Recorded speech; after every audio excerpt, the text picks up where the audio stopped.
I just realized I totally forgot to put a warning in this video.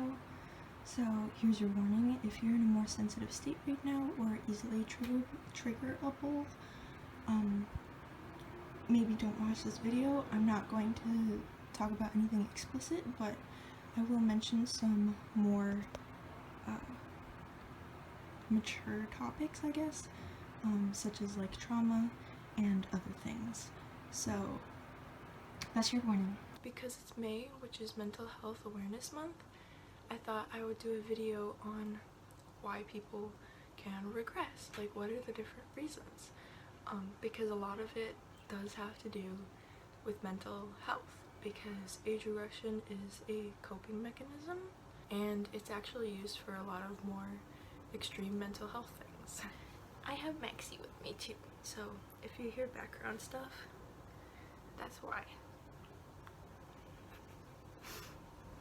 So I split this up into categories, and the first one is trauma / like mental illnesses, like two specific ones. In the field of psychology, age regression is most recognized showing up as a symptom of post-traumatic stress disorder and dissociative identity disorder, and that's because in people with these disorders who age regress, their age regression is basically an attempt to overcome or distract from their trauma in some way. For people with childhood trauma especially, age regression is often used. It can manifest as impure regression. If you don't know impure versus pure, I'll put a video in the corner of where I talked about different labels, but impure is basically not fun. It's going through a lot of negative emotions, and an impure regression state that someone who's had childhood trauma can be in is because they're basically reliving their trauma in some way and doing so in order to allow them to better understand it or to reconcile with it, be able to accept it better basically. Or someone with childhood trauma can also have pure regression, and that is usually to basically relive their childhood. They're essentially having like a do-over to erase and replace the bad stuff that happened in their childhood. The next category I have is to reclaim missed childhoods and cope with forced maturity. Some people feel like when they were younger, they weren't given a proper chance to actually be a kid. That can be for a variety of different reasons, but there are quite a few people who feel like that in the age regression community. And some people specifically feel like they were forced to grow up too early. So it wasn't only even that they just weren't given the chance to be a kid, but also that they were given extra responsibilities or not allowed to even just have like a childish experience at all. So in order to help someone with that experience kind of feel better about their missed childhood, age regression can be used to basically have a second childhood.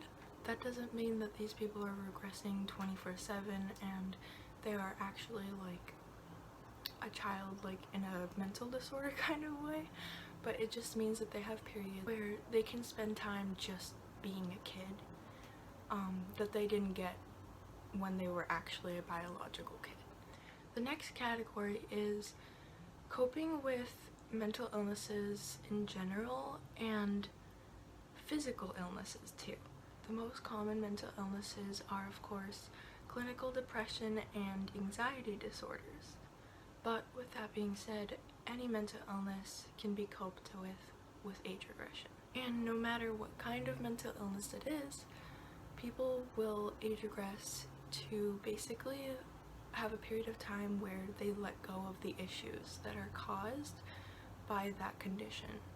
For example, let's say that there's someone who's been in a really bad depressive episode and they've been just laying around in bed for like 2 weeks.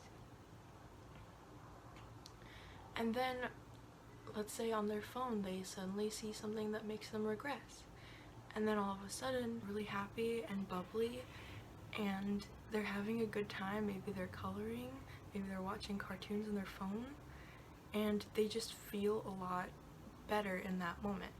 And that doesn't mean that when they come out of that regression that their depressive episode is going to be better, but it just means that for that period of time they have happy hormones, and that in the long run I think will kind of help them get out of that depressive episode, because their brain will be making those happy hormones a bit more than what they were before. And another example for someone who has anxiety, and maybe they're having a really bad fit of overthinking and being nervous about something, maybe their brain just tells them, hey, you know what, this is too much, we need to stop. So they become regressed, and for that period of time they don't worry about anything, they're just in the moment, and they have a break from that overthinking and that nervousness. And of course, like I already said, any mental illness can be coped with age regression. I just use depression and anxiety as two examples because those are the most common ones. And on the flip side of that, people with chronic physical illnesses are also very vulnerable to have bad mental health. It's because someone who has a chronic illness will oftentimes be experiencing negative emotions because of their illness.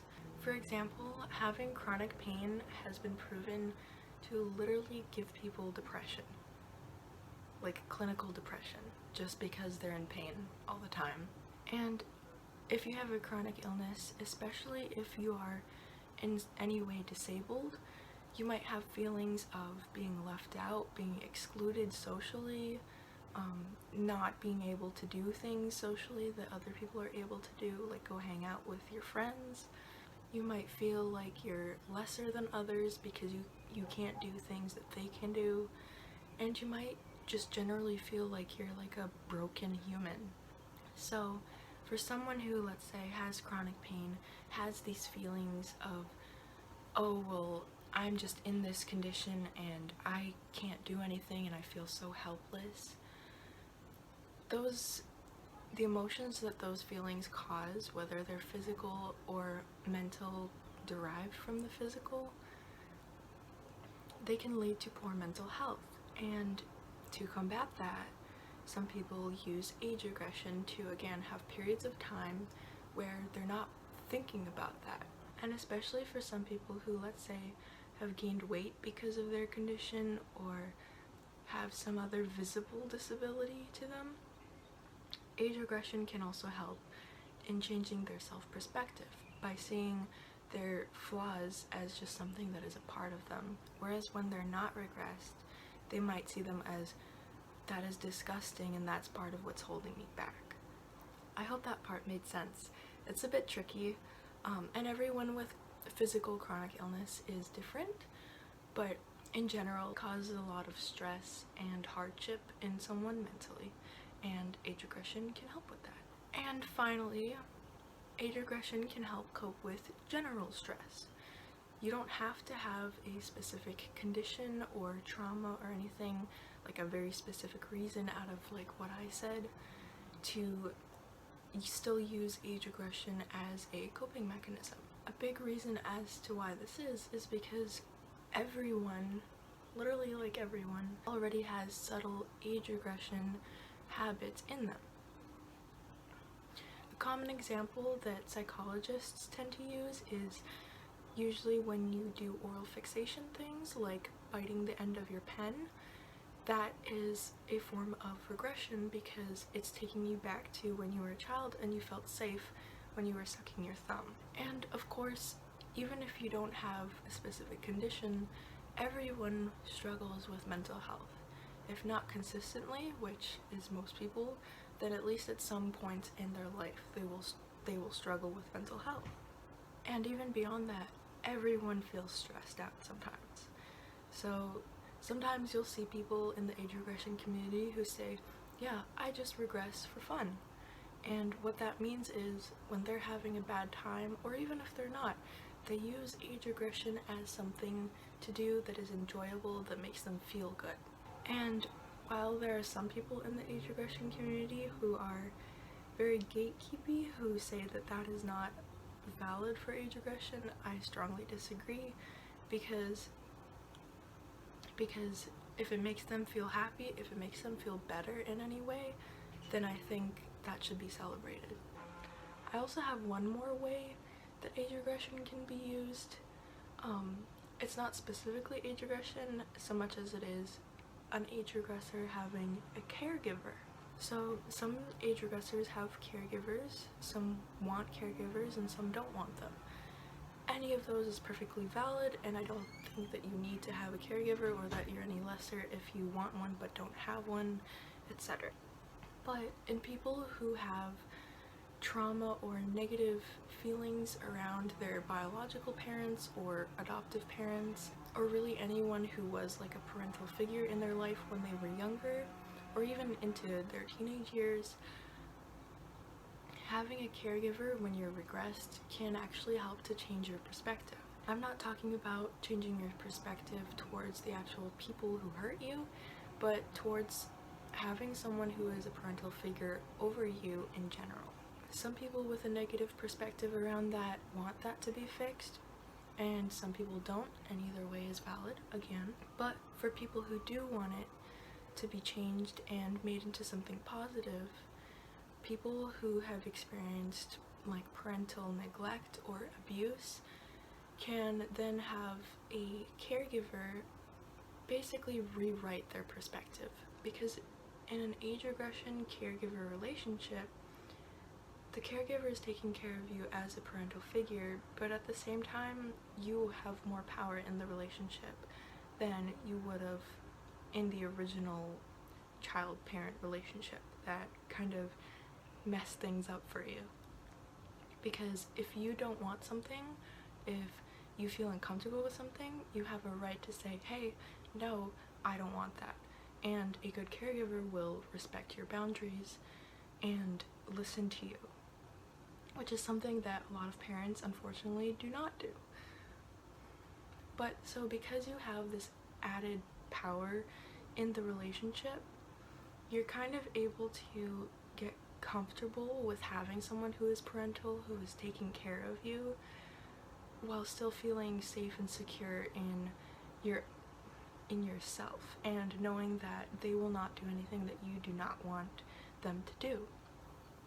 And so this can just help people in general who struggle with the idea of a parental figure. And overall, it can change fear to a sense of security. Towards the closing of this video, and also because again this is for Mental Health Awareness Month, I want to note that if you feel like you're like addicted to regressing, or your regression is getting of the way of you taking care of responsibilities, I would strongly recommend that you go and see a therapist and try to see why that is happening, and also to get another healthy coping mechanism so that not all of your stress is directed towards age regression.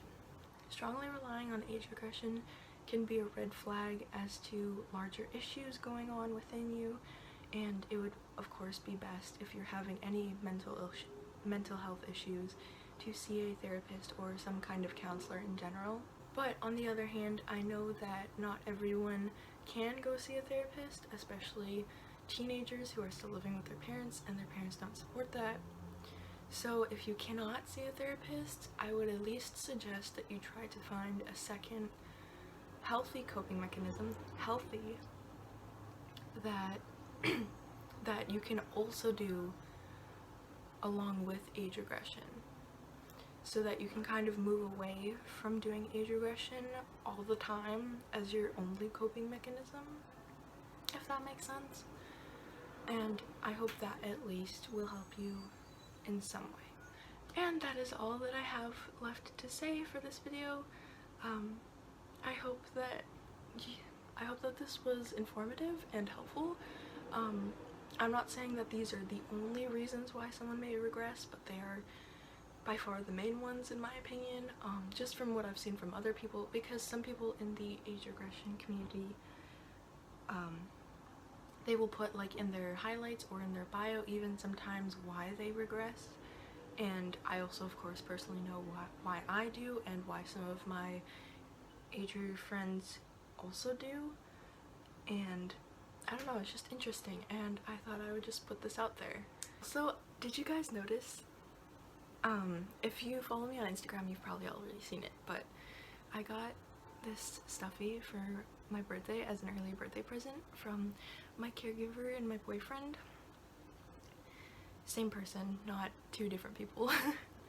But her name is Octay and she is a huge octopus stuffy and she's my favorite color, as everything else is in this room. I'm turning 19 next Monday, which I think is 3 days from now. That's really surreal to me, but yeah, and I'm not going to be able to celebrate it because of the lockdown. But if you do want to help me celebrate my birthday, even though it'll come later, my Amazon wishlist is in the description. And of course you don't have to get me anything. If you want, you can just wish me a happy birthday. But yeah, that's where I'll end this video. I'm sorry about that. Kind of unnecessary to add, but I'm just excited. And I really love Octay. She was $50 and I've wanted her for forever, and my daddy finally bought her for me and I'm so happy. I got him a guitar for his birthday, so we spent about the same amount of money. His birthday is a month earlier than mine, but yeah, okay. I hope that this video was enjoyable and helped someone out there, and I hope that you have a good day.